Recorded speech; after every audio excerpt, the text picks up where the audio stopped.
तुम्ही अव्यवस्थित जगत आहात का? तुम्हाला उदात्त जीवन जगण्याचा मार्ग हवाय का? तर मग हे पुस्तक, यातील नियम तुम्ही वाचलेच पाहिजे. फक्त नियम वाचले म्हणून कधी आयुष्य सुधारते का?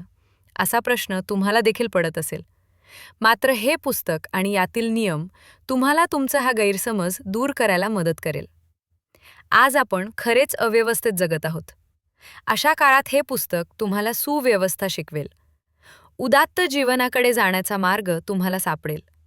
त्यासाठी हे नियम वारंवार वाचून त्यावर अंमल करावा लागेल. चला तर मग नियम समजून घेऊया. नियम 1. खांदे न पाडता ताठ उभे राहा. तुमची ढब काळजीपूर्वक तयार करा. खांदे पाडणे आणि कुबड काढणे सोडून द्या. आपल्या मनातील गोष्टी स्पष्टपणे बोला.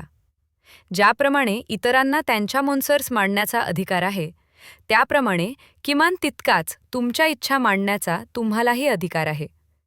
तुमच्या इच्छा इतरांसमोर मांडा. ताठ मानेने चाला आणि नजर न झुकवता ती थेट समोर ठेवा. धोकादायक बनण्याचे धाडस ठेवा. नियम 2. जिला मदत करणे ही तुमची जबाबदारी आहे, अशी व्यक्ती म्हणून स्वतःकडे पहा. तुम्ही काही प्रमाणात आदराला पात्र असता. तुम्ही जितके स्वतःच्या दृष्टीने महत्त्वाचे असता, तितकेच इतरांच्या दृष्टीनेही महत्त्वाचे असता. म्हणून तुम्हाला नैतिकदृष्ट्याही तुमची काळजी घेणे भाग असते.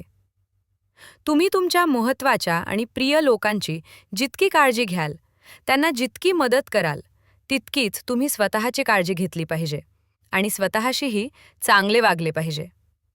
तुम्ही कुठे चालला आहात हे तुम्ही निश्चित केले पाहिजे. त्यामुळे तुम्ही स्वतःसाठी घासाघीस करू शकाल आणि साहजिकच अखेरीस तुम्ही संतप्त, सुडाने पेटलेले आणि क्रूर बनणार नाही. तुम्ही स्वतःची तत्त्वे तयार केली पाहिजेत. त्यामुळे इतरांकडून तुम्ही गैरफायदा घेण्याच्या विरोधात स्वतःचे संरक्षण करू शकाल. तुम्ही स्वतःला काळजीपूर्वक शिस्त लावलीच पाहिजे. स्वतःला दिलेली वचने तुम्हाला पाळावीच लागतील आणि स्वतःला बक्षिशी देखील द्यावे लागेल.